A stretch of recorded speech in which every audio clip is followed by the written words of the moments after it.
नमस्कार. ऋतम मराठी दिनविशेषमध्ये तुम्हा सगळ्यांचं स्वागत. आज 5 ऑक्टोबर आणि या भागात जाणून घेऊया आजच्या दिवशी अर्थात 5 ऑक्टोबरला घडलेल्या जगातल्या आणि देशातल्या काही ठळक घडामोडी.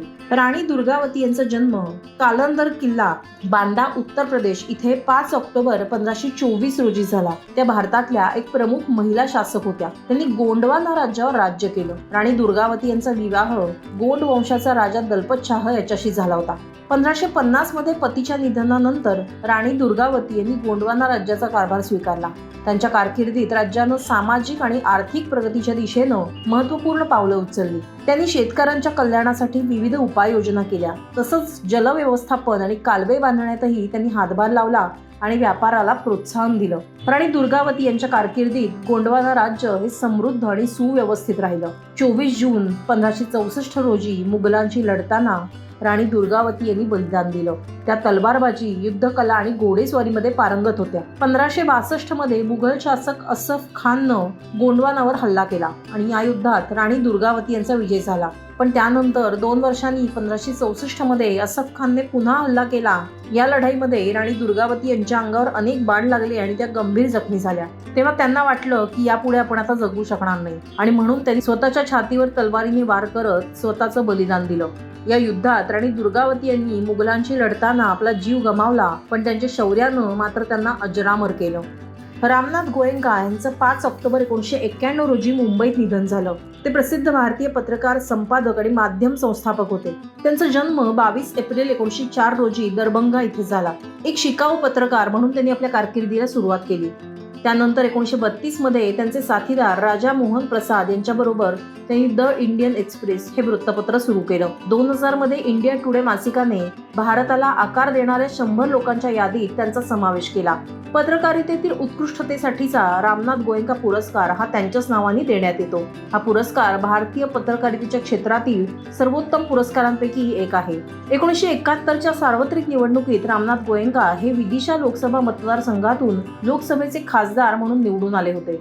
5 ऑक्टोबर 1864 रोजी कोलकात्यावर विनाशकारी चक्रीवादळ आलं. या चक्रीवादळानं कोलकात्याच्या बहुतांश भागांना उद्ध्वस्त केलं. यामध्ये किमान 60,000 लोकांचा मृत्यू झाला. यातले बहुतांश मृत्यू हे पाण्यात बुडून झालेले होते. या चक्रीवादळामुळे हुगळी नदी उसळली आणि तिच्या मार्गातील सर्व काही वाहून घेऊन गेली. या चक्रीवादळाची लाट होती 15 फूट उंच. यानंतर कोलकात्यामधल्या बऱ्याचशा शहर परिसर आणि काही बंदरांची पुनर्बांधणी करावी लागली. इथली 102 घरं ही कायमस्वरूपी नष्ट झाली, तर 563 घरं ही अतिशय वाईट पद्धतीने खराब झाली. तसंच 40,000हून अधिक झोपड्या या चक्रीवादळामुळे जमीनदोस्त झाल्या. स्टीव्ह जॉब्स यांचं 5 ऑक्टोबर 2011 रोजी कॅलिफोर्नियामध्ये निधन झालं. स्टीव्ह जॉब्स हे ॲपल कंपनीचे सहसंस्थापक आणि माजी CEO होते. आधुनिक तंत्रज्ञानाच्या क्षेत्रात क्रांती घडवून आणणाऱ्या प्रणेत्यांपैकी ते एक मानले जातात.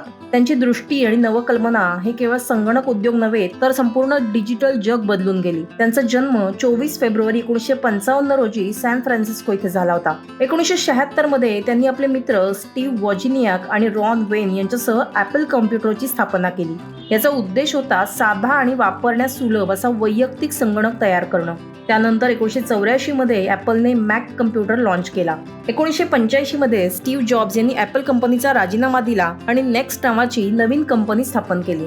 मात्र 1996 मध्ये ॲपलने ही कंपनी खरेदी केली आणि जॉब्स ॲपलमध्ये परतले. त्यानंतर त्यांनी ॲपलला पुन्हा एकदा नवीन उंचीवर नेलं. आयफोन आणि आयपॅड यासारखी त्यांनी उत्पादनं लॉन्च केली. ॲपलने केवळ तंत्रज्ञानावर लक्ष दिलं नाही, तर उत्पादनांच्या डिझाईन आणि वापरकर्त्याच्या अनुभवावरही तेवढाच भर दिला.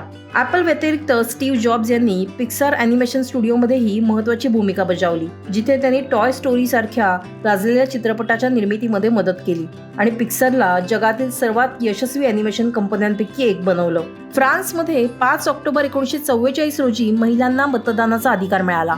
दुसरं महायुद्ध संपल्यानंतर युरोपीय देशांमध्ये सामाजिक आणि राजकीय पुनर्रचनेची प्रक्रिया सुरू झाली. फ्रान्समध्ये महिलांच्या मताधिकारासाठी दीर्घकाळ चळवळ चालू होती. दुसऱ्या महायुद्धानंतर फ्रान्सच्या अंतरिम सरकारनं महिलांना मतदानाचा अधिकार देण्याबाबत अनेक चर्चा केल्या. अखेरीस 21 एप्रिल 1944 रोजी फ्रान्सचे अंतरिम अध्यक्ष चार्ल्स डी गॉल यांनी महिलांना मतदानाचा अधिकार देणारा आदेश जारी केला आणि हा आदेश लागू झाला 5 ऑक्टोबर 1944 रोजी. त्यानंतर महिलांना निवडणुकीत मतदानाचा अधिकार मिळाला आणि त्यांना राजकीय जीवनात सक्रिय भूमिका बजावण्यास सुरुवात करता आली. या अधिकारामुळे स्त्रिया फ्रान्सच्या राजकीय आणि सामाजिक जीवनात महत्त्वपूर्ण रीतीने सहभागी होऊ शकल्या.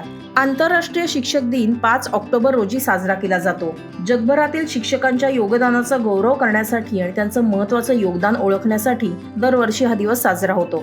या दिवसाची स्थापना 1994 मध्ये झाली. हा दिवस युनेस्कोद्वारे साजरा केला जातो. शिक्षकांच्या व्यवसायाची प्रतिष्ठा आणि त्यांच्या सामाजिक भूमिकेला प्रोत्साहन देणं हा या दिवसाचा उद्देश आहे. शिक्षकांच्या अद्वितीय योगदानाची ओळख करून देत त्यांचा सन्मान करणं हेही उद्दिष्ट या दिवसाचं आहे. हा दिवस शिक्षकांनी समाजासाठी केलेल्या प्रयत्नांचं कौतुक करतो. शिक्षक दिनाच्या निमित्ताने विविध कार्यक्रम आणि चर्चासत्र आयोजित केली जातात. तर हे होते आजचे अर्थात 5 ऑक्टोबरचे दिनविशेष. तुम्हाला हा व्हिडिओ कसा वाटला हे या व्हिडिओ खाली कमेंट करून नक्की सांगा आणि आमच्या YouTube चॅनलला सबस्क्राईब करा.